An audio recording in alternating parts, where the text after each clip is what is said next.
It's been nearly 16 years since a backstage bust-up between the Gallagher brothers seemed to end forever. The rock band Oasis. But the iconic kings of Britpop are back. First concert in Cardiff this Friday evening. France 24 culture editor Eve Jackson is with us. So much anticipation over this. So much anticipation. It's worth noting as well that they broke up here in Paris 16 years ago at the festival Rock on Seine. Of course, that fight was here. And those brothers, they are set to bury that hatchet and officially bring Oasis back together this evening in Cardiff at the Principality Stadium. Now, the first of their hugely anticipated reunion shows kicks off the latest chapter in a story that began back in the 90s, one defined as much by sibling rivalry as it was by chart-topping hits. Now, the concert marks the end of this 16-year hiatus and the beginning of a 41-date world tour, and tens of thousands of fans have already been arriving from around the world in Cardiff. Some of them been camping out since Wednesday evening trying to get the best spot. They've come from places like Chile, Colombia and Chicago.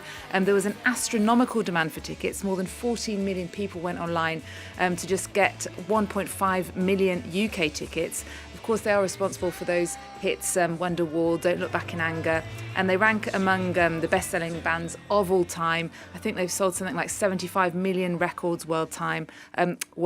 Their biggest album, What's the Story, Morning Glory, sold just 22 million alone. And it came out 30 years ago. Oh my goodness, that makes us feel old, doesn't it?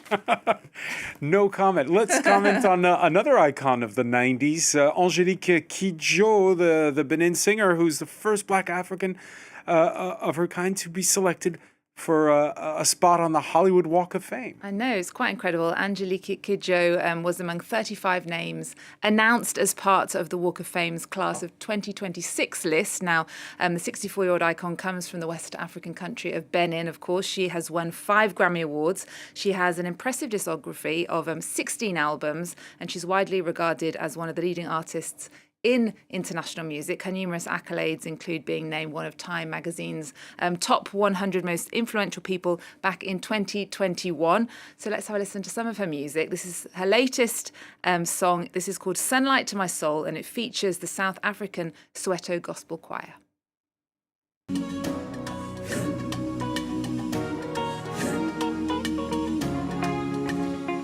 Loving this love that you're giving me, you're like a wave that keeps lifting me, taking me so high. This feeling is so fire. You got the touch, that's the touch. I need your kisses warm like the summer breeze. You pour the good vibes all over my life. You bring the bright, your lights, sunlight to my soul.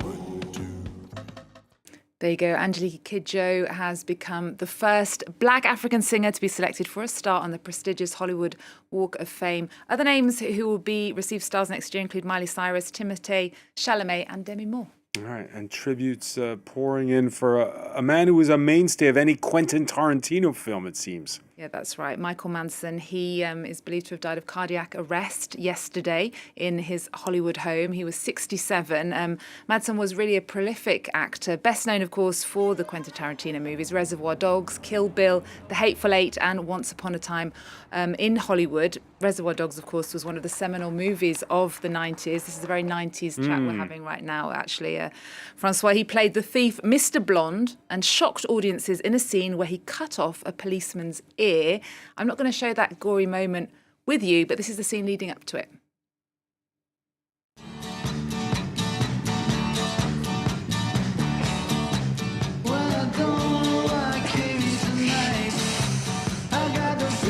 Something right.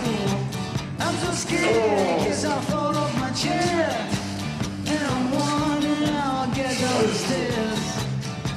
Climb down to the left of me, Joker's to the right. Here I am, stuck in the middle with you. So obviously the rest of that scene is too gory to show.